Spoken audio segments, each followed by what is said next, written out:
right to worship Almighty God within the dictates of their conscience. That's the God of the Bible. That's not these other false gods that people want to introduce into America.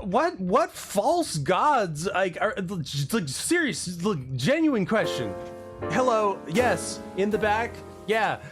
What, for real, what false gods are being introduced into America?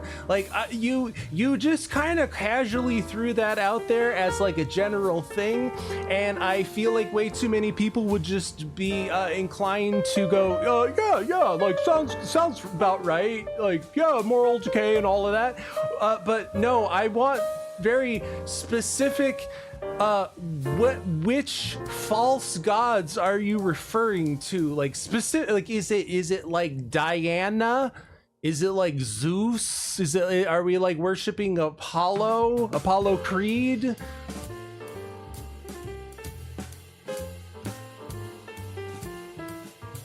Like, who are these false gods that like are being introduced into the country?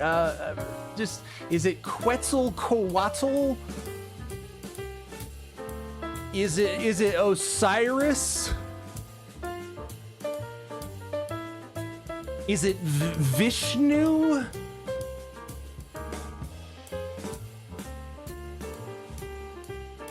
It's really these Hare Krishna people that are like injecting all this false godhood into America right now. Like, I'm being serious here.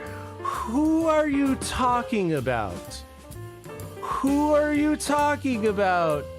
Because I don't think the Hare Krishnas are who you're talking about. Are you talking about Jews? I'll cut to the chase. Are you talking about Jews? Because if so, you're part of the problem that I have been talking about on here, which is the Gnosticizing of Christianity. Go find the episode where I talked about Dugan and the article that he wrote about Gnosticism and Russia and the West and Gnosticizing Christianity. It's all there. Like, it's all there. It's all what he said. Like, he just says exactly what Russia fucking wants to do, which is Islamicize Europe, Islamicize America, de-Jew Christianity, Gnosticize it, and get it more in line with the Russian Orthodoxy. Like, it's all there. It's all like right fucking there. It's like, what? It's not even a conspiracy. It's like literally like the protocols of the elders of Russia.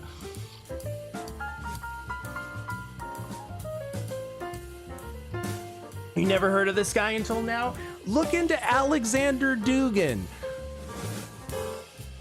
the black magic wizard of Russia. He's like a modern Rasputin, but take this ride with me and just try not to jump off like at the top of Splash Mountain. If you believe in the divinity of Jesus, then that, and by that I mean what Jesus fucking said, is based in a form of Jewish mysticism. It is what it is. Jesus was Jewish. Jesus grew up in the Second Temple period. He would have been familiar with all of the rabbinical writings. His followers would have been familiar with rabbinical writings. They're speaking in a certain code, and you don't get it unless you know something about Second Temple Jewish mysticism.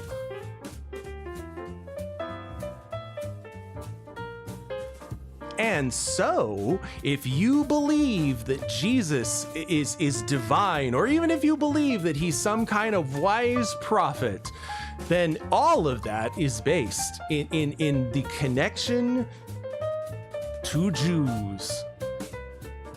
And so if you can de-Jew, if you can de-Old Testament the Bible, one, you cut America's support, the evangelical Christian support off for Israel. Israel gets a lot of its funding from evangelical Christians. You cut that source of money off from them. That benefits Russia. Russia wants the United States to distance itself more from Israel and not participate in Middle Eastern conflicts because it wants America to exit the world stage, do nothing, and just wilt away while China and Russia rise above. It's all what, like I said, the Dugan plan. And a lot of this rests on this Gnosticization of Christianity, de-Jewing it. Jewish God is a false God. It's Gnosticism. It's that Jewish God is a false God who keeps us on a prison planet.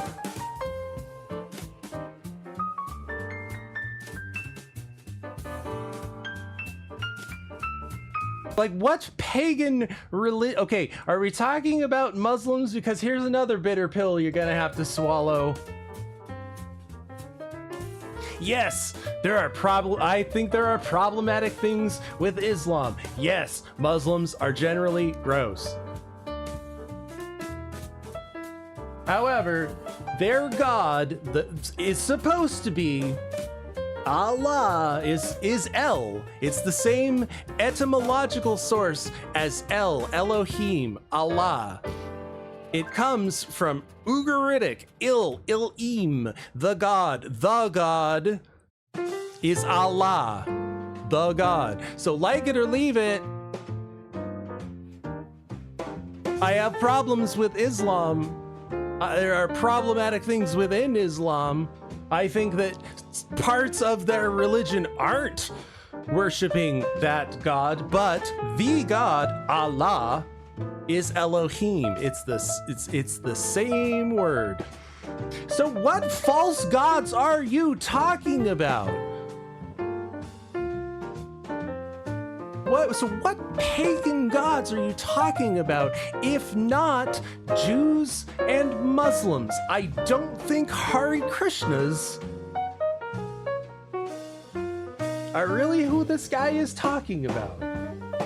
Do with that what you will. What? These people are so fucking gay. Please, I beg of you, don't align with these people. Even if some of the things, even if the words that they say are like candy in your mouth, I assure you, it's all dark black Russian magic. It's all for a purpose. It's all designed to lead you into exactly what certain people want. And it's so dumb to walk out of, well, I'm not gonna fall for what those Jews want me to fall for. I'll fall for what those Eastern Orthodox Russians want me to fall for. Is so fucking hypocritical and, dare I say, dumb. Which is where you belong, frankly, is like mutants, you know, like in the sewers underground. Oh, guys, we're about to hear bicycle helmet, guys. So like strap in. Gets and she says, see, this is why they hate the Jews, standing firm on masculinity. You either have a bar mitzvah or a bat mitzvah, no in between. It's fucking true.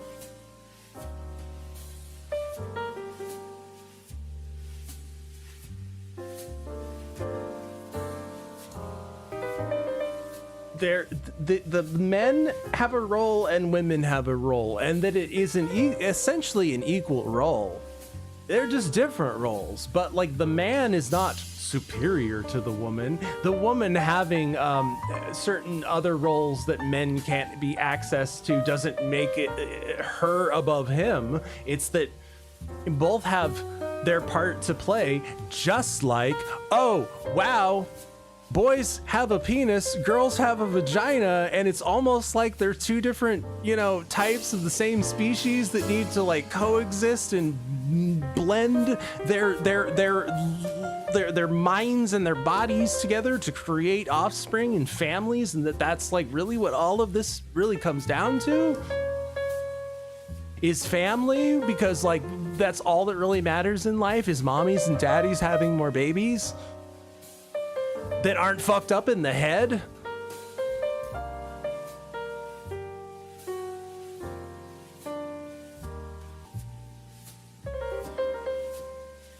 This is something I've talked about before, but it's 3 is a number of creation because you have the mom, the dad, and the child, and that be the way it is forever and ever and ever. Amen.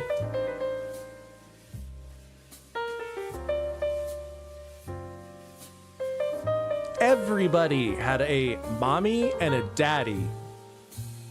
And then they had a mommy and a daddy. And then they had a mommy and a daddy. And so on and so on and so on back to Noah.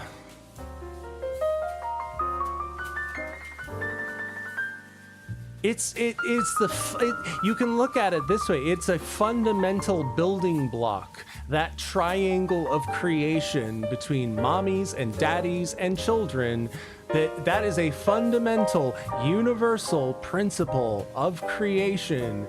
Why is the triangle the shape that can bear the most? It has a certain structure where it can bear more weight, the triangle.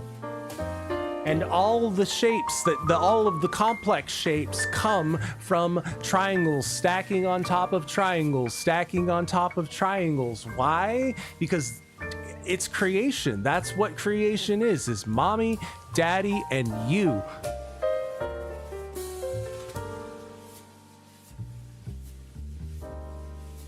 The word, here's your Hebrew word of the night.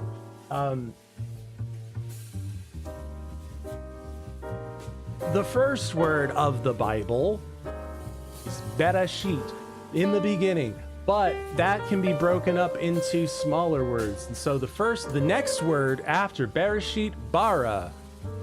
So barashit the next word comes at the beginning. Bara, it means to create. B-R-A, it's 3 letters. It's 3 letters, bara. To create. It's the first word that you can make out of the Bible because it's the first 3 letters that make a tangible, readable word. Bara, to create. Mommy, daddy, child. 3 letters. It goes deeper than that even, because B is the mommy, R is the child, A is the unknowable daddy God. But I digress. So bar. So let's strip it down more than that. So B-R, bar.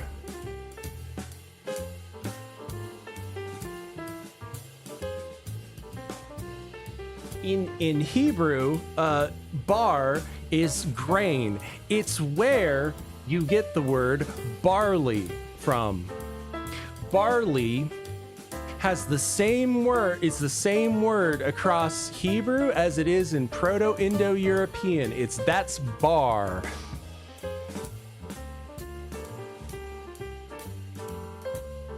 Wheat. So wheat is bar and is barley. But in Aramaic, the sister language to Hebrew, and you can learn about a word or a concept from the Aramaic word that it makes, if that makes sense. So bar in Aramaic, it means son or offspring or the child of. You have a bar mitzvah.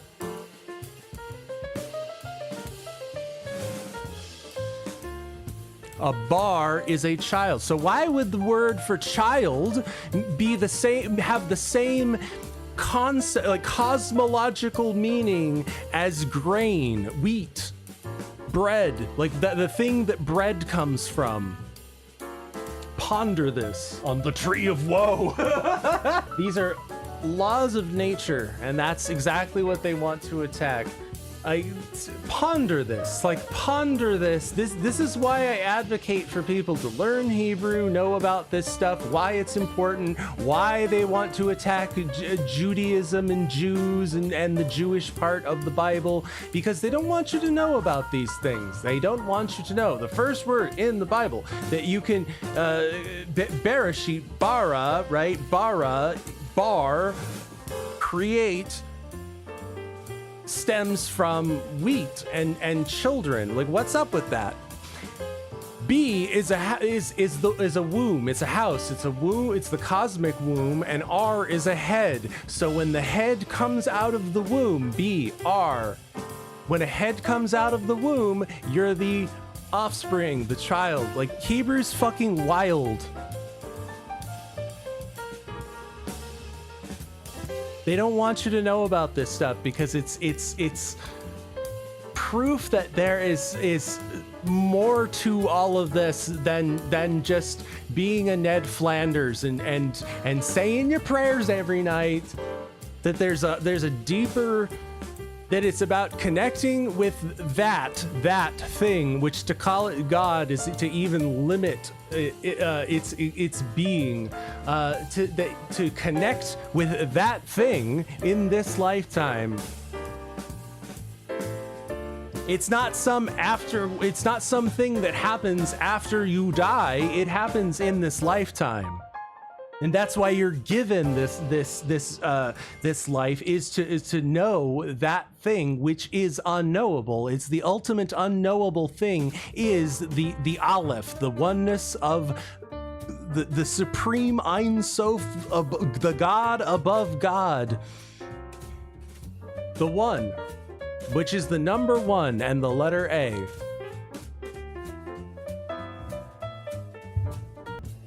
To picture and identify with the idea of oneness, the oneness of everything is an impenetrable concept. We can't picture what that's like, because to picture it is to be separate from it.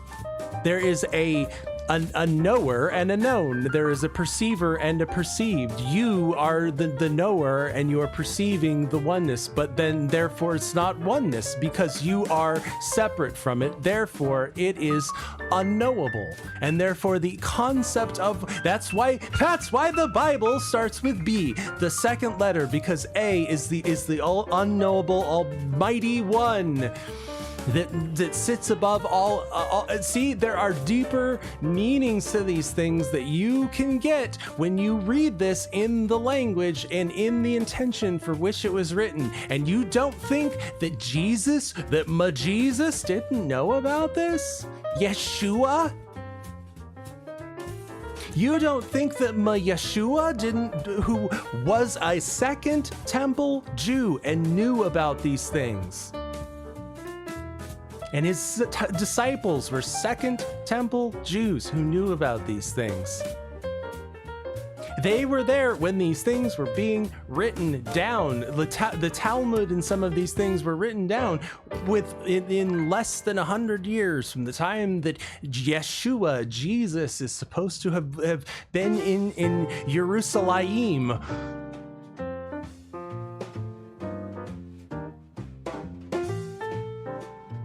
You don't think that... So what's up with the 153 fish then? Do you think that they just caught that many fish and that they just went, wow, that's an incredible number, I guess we'll just write that down? Or do you think that it's that there's a deeper meaning to that? What if I told you, because all of this goes back to the alphabet, the Hebrew alphabet, which is our alphabet, the Latin alphabet. Why do you think the Greeks and the Romans borrowed it from the Hebrews, huh? It's almost like there's a power in it. 153, and what if I was to tell you that if you broke that down into its numbers, 100 would be the eye of a needle. 3 would be a camel. Wow, where have I heard this before? About a camel going through an eye of a needle. And then 50 would be nun. A fish in Aramaic is a nun, which Jesus spoke Aramaic. He would have understood the letter nun means fish. It's the number 50. It's a fish, a camel, and an eye of a needle. What do you think that's all about, huh? It's almost like that symbol of the fish with Jesus means something more than just a tacky car add-on. It's almost like there's a hidden meaning behind the camel and the eye of the needle that you're never going to understand unless you understand Jewish mysticism.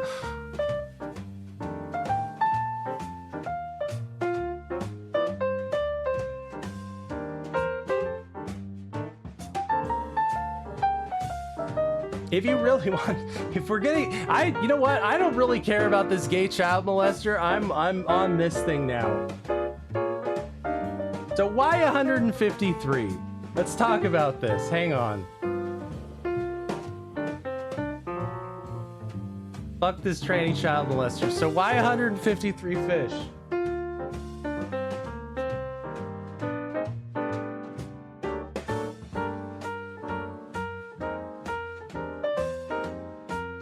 All right, where do we start? Well, if you take two circles and you take those two circles and you put them together and the it makes the symbol called the Vesica Pisces. Where have we seen that before? Oh, look, it's the tacky car ornament, okay? And so the ratio of the Vesica Pisces, the tacky car symbol, is 265 to 153. So the fish has to do with 153. So what's that all about? So two circles, right? Is you cannot conceive of one. Like when you draw a line, there are two sides to the line. Like you cannot conceive of a line that has only one end to it. You dig? So everything is two. So two circles together. So what's that about? So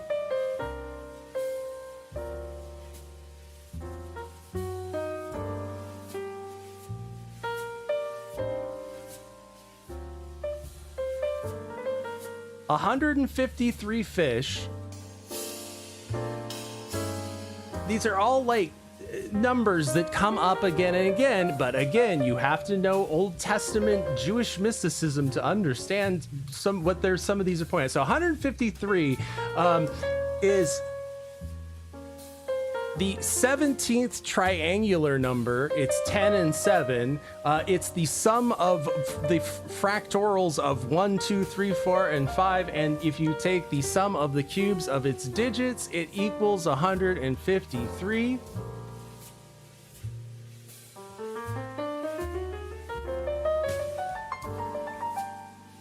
In Ezekiel 47:10, when it's talking about the Messiah, it says fishermen. Fishermen will stand along the shore from En-Gedi, which equals 17, triangular number 17, to Eglaim, 100, which equals 153. So Gedi 17, Eglaim 153. And fishermen will stand on the shore from En-Gedi to Eglaim. There will be places for spreading nets. This is important. There are places for spreading nets because there will be fish of all kinds. Like the fish of the Mediterranean Sea, because Jesus' mission, if you believe in this, is to catch the Gentiles. The Jews aren't supposed to convert to Christianity. That's not the point. It's for you to take on the laws of Moses. You're catching the Gentiles in the net. There will be fish of all kinds who will come.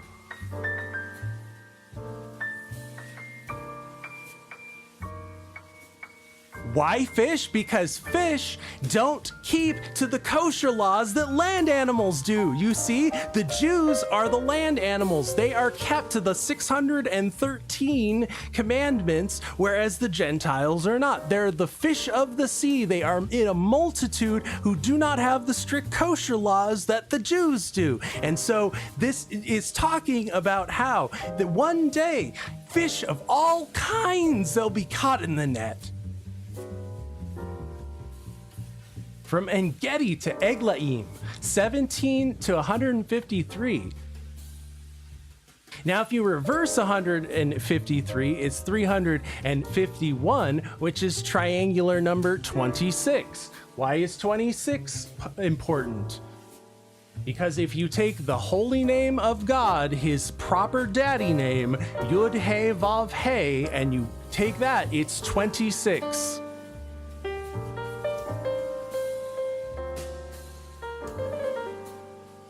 When you read Yud He Vav He, you don't say the name because it's not a name for saying. It's beyond that. And so you read it as Adonai, which is 65. You take Yud He Vav He 26, Adonai 65. What were those measurements of the Vesica Pisces again? 265, the combination Yod He Vav He Adonai, and 153. So one day all the fish will be caught up in the net.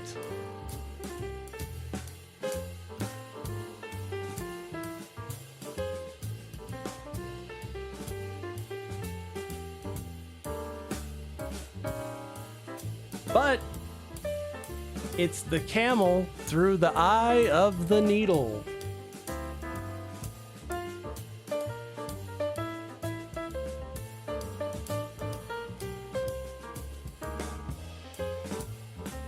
I have a thing for this too. Hang on.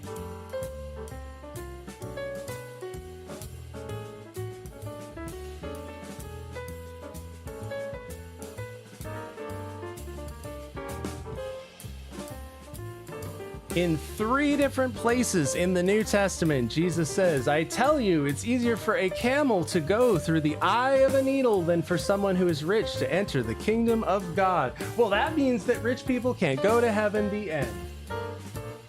But it's pretty weird that a gimel, the letter G, is a camel. If you don't see it, the camel, when he takes a heavy load, when he bears a load, he bends his knee. The camel bends his knee. The camel bends his knee to take a heavy load, like you bend your knee in prayer or you bend your knee in supplication to God. And so, taking on acts of service like the camel bearing the heavy load is bending the knee. And the bent knee is that's, now do you see it? It's the bent knee of the camel. And so the camel has to do with service and servitude and bending the knee. It's the number 3. And a kuf, the letter Q, if you see the modern letter Q, why is it an oval with a little swirly thing going through it? Because it's the thread going through the eye of the needle. It's a kof, which is 100. 100 being perfection. 10 times 10. 100. Kof has to do with potential holiness. So, how do you get to holiness? If you only do the acts of service, if you only be Ned Flanders, then you're doing 3. You're acting in service of 3. You're making those babies in 3s. What did I say? This all comes and makes sense. You're making babies in triangles. You're doing acts of service in 3. You're bearing a heavy load because you're the triangle, baby. And you're the best Ned Flanders that there ever was because you're bearing the heavy load. You're being the camel that's bending the knee, and you're the strongest triangle with the biggest family. But what happens when you divide 3 into 100? You get 33.33333 repeating on into infinity. Why do you think they like that number 33? And so you can stack those blocks of 3.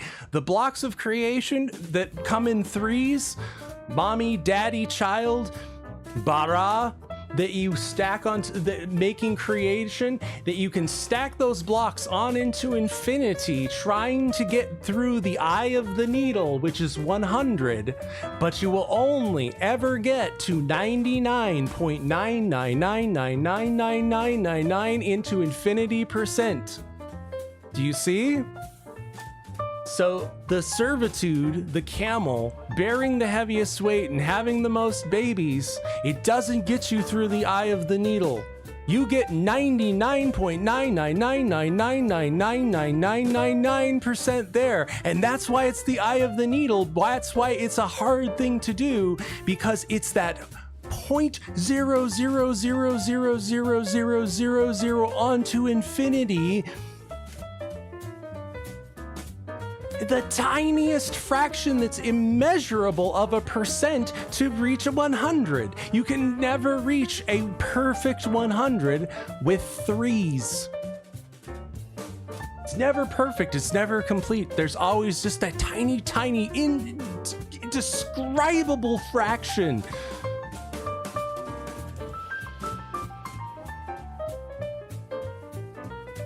So how do you get through the eye of the needle? What's that tiny, infinitesimal, unknowable? It's the connection that you make with the unknowable daddy God who's in his office, and mommy God's telling you don't bother him. He's busy making the world and shit. It's unknowable. It's an unknowable force, and to know it in your lifetime is to get through the eye of the needle. It means that you can't just be a man of the book and be Ned Flanders and be just, you're stacking 3s. You're stacking primordial 3s throughout your life, but you will never get to 100. You'll always be that fractional, unknowable tiny percentage off, and because that's the tiny connection that you make with the unknowable. And if you're a Gentile and if you believe that Jesus is the man and the J-Man has you covered, that's what J-Man wants for you. That's what J-Man's trying to tell you. That's what J-Man's whole message is that, hey brother, it ain't me. It's the Father who works through me, and you got to know him. Don't mind me.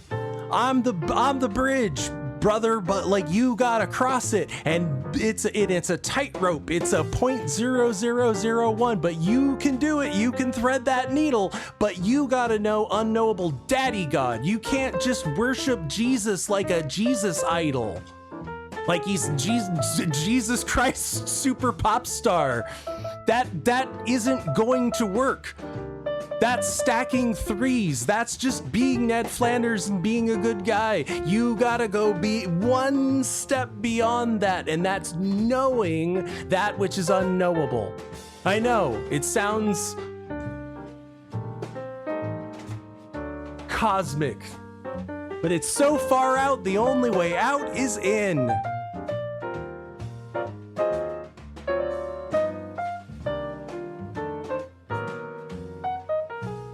Y'all got me on this now.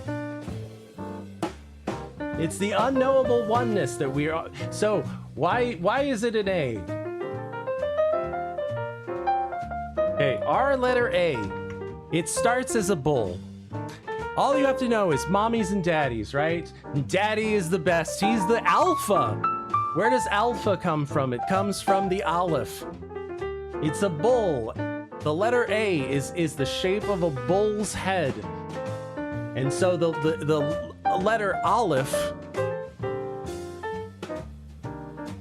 is the letter A, the alpha. Okay, you dig?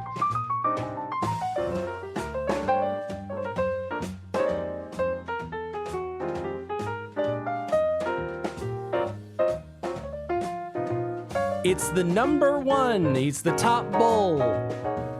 It's the masculine creative energy. If you're living in the Bronze Age world, like what is the strongest, most virile force? It literally is the bull who is the daddy who impregnates the cows. And so the bull is the chief daddy. You have the chief bull.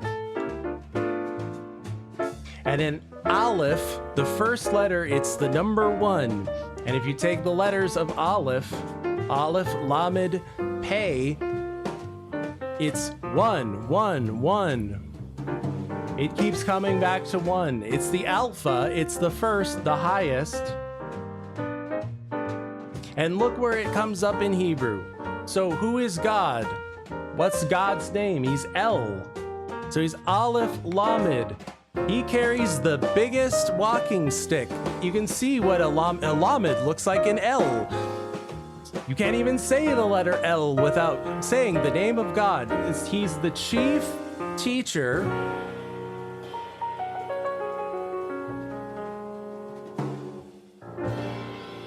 Also, Aleph. If you take... so break it down. So Aleph, so God, El... Lamed is like language learning leading to something. Pei is a mouth, so it means God's message or God's teaching spoken. Aleph. And if you reverse that, it's Pele, which means miracle. It's the connection between man and God, and that's why if you look, so the bull's horns, they are 2, but they are actually 1. It looks like they're dual, but they're actually 1. Just like we look like we are different than God, but we are actually connected.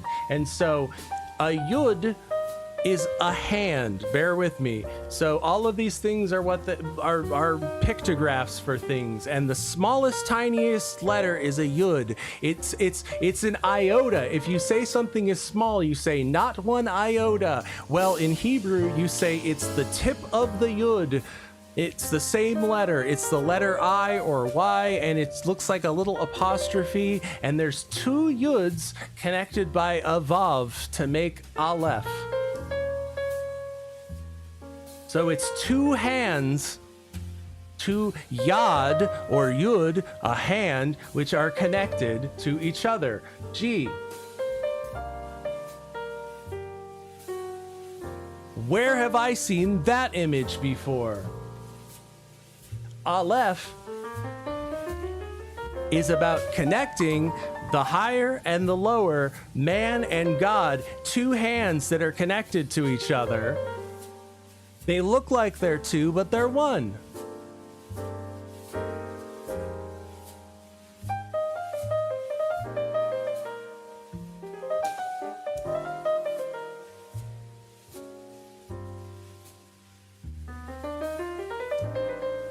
Because some Hebrew letters can be broken up into smaller. So if you take Aleph and you break it up into smaller letters, it's 2 yuds and a vav. Well, that's 10, 10, and 6, which equals 26.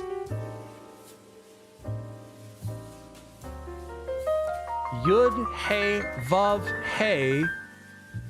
He equals 26.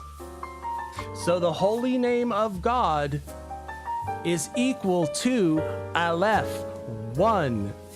Hear, O Israel, the Lord your God, the Lord is 1.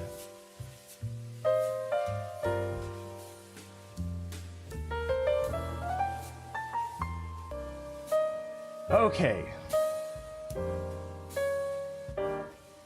One of the teachers of the law came and heard them debating. Noticing that Jesus had given them a good answer, he asked of him, of all the commandments, which is the most important? The most important one, answered Jesus, is this. Hear, O Israel, the Lord your God, the Lord is one. Shema Israel, Adonai Eloheinu, Adonai Echad. It's the daily prayer that Jews keep.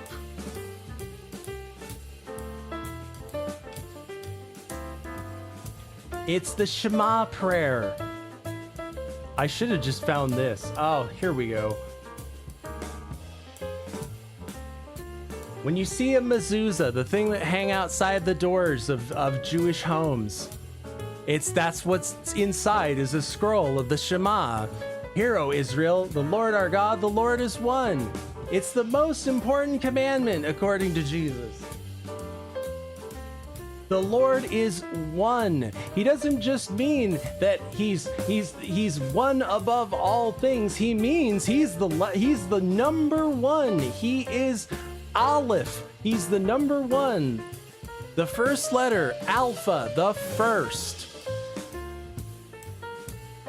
And the Alpha, the Aleph, is 26, and God's holy name is 26.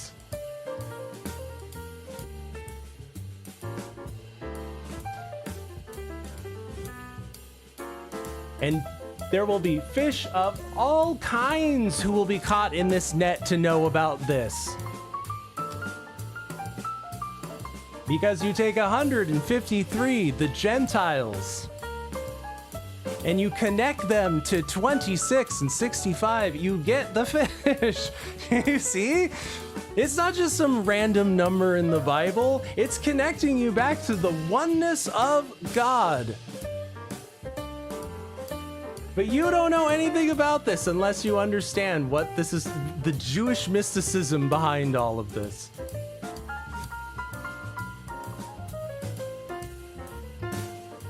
To catch fish of all kinds, to know the good word that God is one. He's the number one. He's unknowable. He's the oneness of everything above all else.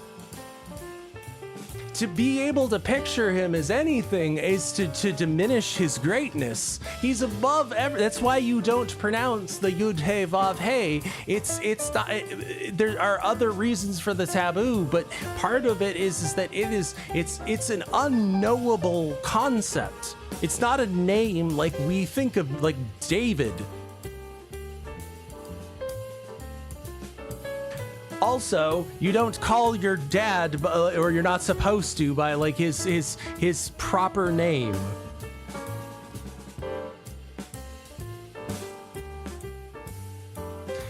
Because this is a concept of a thing that exists outside of all time, all space, all being, all knowing. That's so inconceivable that it is a 0.00000000001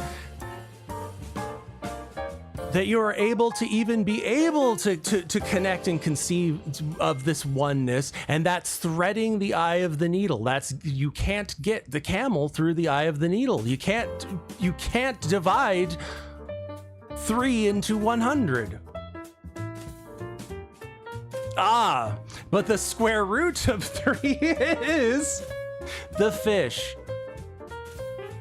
You see, this whole thing all points to connecting Gentiles to this tradition and to this faith and to this oneness of God. Like I said, what pagan God? There's only one God. It is one. It's the number one. It's the inconceivable oneness of all things.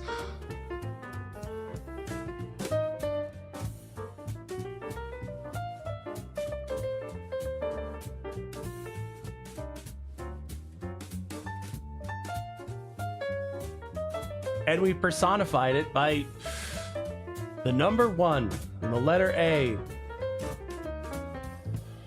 And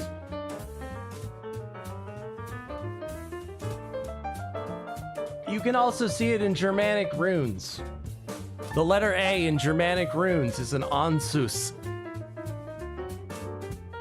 It's two small lines connected by a big line. It's two yuds and a vav.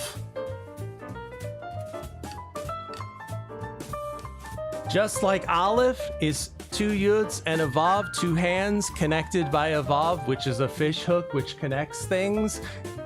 Ansus, the German rune for A, is two small lines connected by a big line, two yuds and a vav. And guess what it means? It means the Aesir, the gods, or the god above gods, and then it becomes Os, which is Odin, the all-knowing, the all-father, the god above gods. It's almost like these things are, I don't know, connected. Like the two hands connected by the vav. It's almost like throughout history, painters and poets and scholars have pointed with their hands, with their yad, with their yud, towards something bigger than themselves, and the desire to connect with that thing that we call God. D-Rec is absolutely correct too when verbalizes resonance patterns as the waves that represents it, and it's Om. So the first letter in Om is A, and it's a Brahmani A. It comes from a Phoenician A, which is a Hebrew A. These are all connected. And in Jewish mysticism, it's Aleph Mem. It's Om. It's the same thing. Aleph Mem Shin. It's the opening and the closing and the silence, and that's exactly what it is in Vedanta. In the ancient Hindu, it's Om is the opening and the closing, the creation, the destruction, if you will, and then the point between. Founded Kazan. These are all connected ideas. It's why we're put here. In all realness, in all as the kids say, no cap. It's why we're all here. It's why these scriptures of all of the good religious paths say don't covet someone else's wealth and don't seek after fame, and because those are all things that pass. You're gonna die. You're gonna die, and you can't take it with you. You have a limited amount of time that you have been blessed with to be in the position that you're in, to even be to have access to the internet and all of these things that we just take for granted. You are blessed with this. Use this lifetime. If there is a grand rebirth cycle, then use this lifetime to know that which we call God, but I think is even a limitation on what it is. And I call it the Aleph, or the Alpha, the thing that is the primordial one. It's everything. It is everything contained, because one is not separated from anything. To think of something, to think of that's where Pandora's box is, and that's why Eve eats the apple. It's the knowledge of duality. Creation requires duality, because one cannot know itself. To know something, you have to have a knower and a known. There has to be two, and then two becomes three, becomes creation. And so two is the separation from one. It's being kicked out of the garden. When Pandora opens the box, or Eve eats the forbidden fruit, it is the knowledge of duality, of knowing that man and God are different, and so they are no longer in the garden, because they are two. They are separated. They are no longer one. They are kicked out of the oneness of the garden. You see. So that is why it's the pain of this, why it's the woman, because the pain of childbirth, coming into the world, is pain. You are born into a world of pain where you have to kill animals and plants and eat them and consume them to survive. It's hellish, but you use it to know this thing, to get, and we got to get back to the garden, knowing that oneness, because two is the beginning of separation. It's the beginning of if you have an idea of something, then the minute you have that creation of that idea, you've created the not idea, the antithesis to that idea. So every concept breeds an antithesis, and that's why it's Pandora's box. That's why it's being kicked out of the apple, kicked out of the garden, because everything we do, it creates an antithesis to that thing until we get back to the oneness. You guys got me on like some shit tonight. You got me at like a moment. So you know when Jews do tefillin, when they wrap the cords around their arm and they put the spooky black cube on their forehead? Ooh, I wonder what they're doing.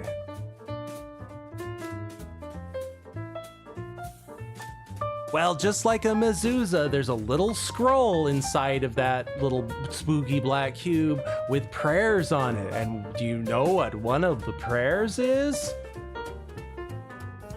It's Shema Israel, Adonai Eloheinu, Adonai Echad. Hear, O Israel, the Lord our God, the Lord is one. Because when Jesus was asked of all the commandments, which is the most important, and you would think that you would want to do what Jesus told you to do if you want to, walk in the path of the J-Man, he thought that the most important commandment was this one. He answered, Shema Israel, Adonai Eloheinu, Adonai Echad. Jesus would have known Aramaic and Hebrew, answered and said, Shema Israel, Adonai Eloheinu, Adonai Echad. Hear, O Israel, the Lord our God, the Lord is one. Just like we are one in Christ, in Jesus, because there is no Jew, there is no Gentile. You have the same access to the same information that the Jews do. There is no secret knowledge that they are keeping from you. You have all of that access too. And guess what? Guess what? If you look into it with actual with an actual goodness in your heart to find out what's there, you will find that it all comes down to Shema Israel, Adonai Eloheinu, Adonai Echad. God is one. And it's almost like Jesus said that was like the most important part of the whole Jewish religion was the Shema prayer.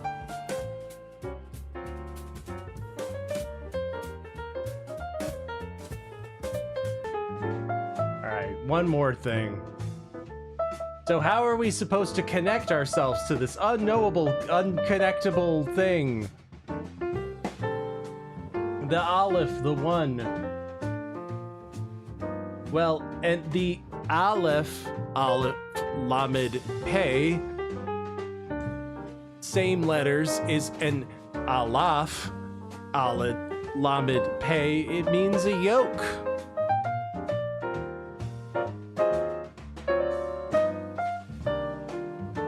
Two hands connected by a Vav. Or two bulls connected by a yoke, because you connect the bigger bull, the better bull, to the shitty bull. You connect the good bull to the shitty bull because you try to get the shitty bull to lose its bad habits by yoking it to the good bull. You're the shitty bull. And you can learn something about about words in Hebrew by so this is the magic of Hebrew. You can take a word and switch an aleph to an ayin, and it unveils a deeper meaning to that word. So if you take the name of God is El, Aleph Lamed, the bull and the walking stick. He is the alpha teacher. He's the highest teacher. He will guide you to the highest truth. El. If you take the aleph out of El and replace it with an ayin, you get an ol. An ol is a yoke. Your two bulls yoked together, your two hands connected by a vav. You're the shitty bull, and you're yoked to the better bull, the good bull, the highest bull, the alpha bull, the El.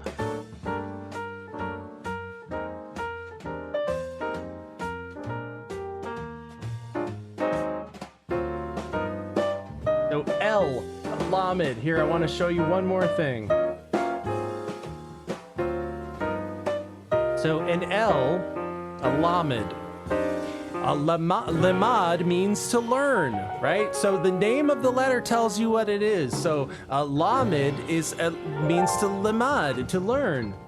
So if you take the word to learn something, lemad, which is a lamed, a walking stick, a staff, or an ox goad, the thing you whip the ox with, the thing you whip the bull with.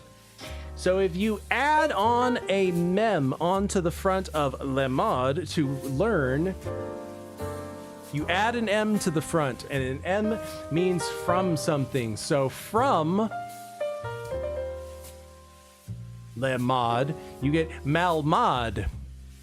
And what's a malmad? It's an ox goad. It's the thing you whip the bull with. So how do you learn? How do you learn something? You learn something by the malmad, the ox goad. You lamad by the malmad. You are from the malmad, mem lamad, you from the ox goad, from whipping you into shape, you learn something.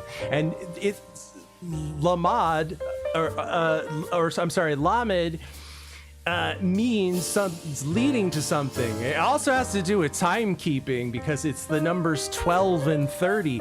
Where have you heard those before? So, Aleph, Alpha, Lamed, to learn by the ox goad. El, God. So the highest teacher, the leader, he carries the biggest staff and he'll whip you with it. He carries the biggest malmad and you learn by him whipping you. Because it's this, because the image that is one of the first animal that would have been domesticated by men would have been the bull. And the relationship between man and the bull in the ancient world was one of survival. The two had to be connected as one, as it were. And so as you are the shitty bull yoked to the better bull, you learn by the malmad, by the ox goad, to lemad, to go, to walk. How do you lemad, to walk? But it's to learn, you see? You walk by someone whipping you, and that's how you learn, because you're the shitty bull yoked to the alpha bull who's the aleph.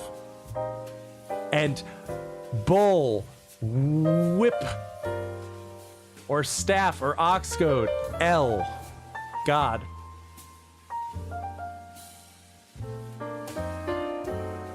It's like these things are pointing at something. It's like they're all pointing at connecting to this unknowable oneness. And how do you do it? By yoking yourself as the shitty bull and taking that ox goad.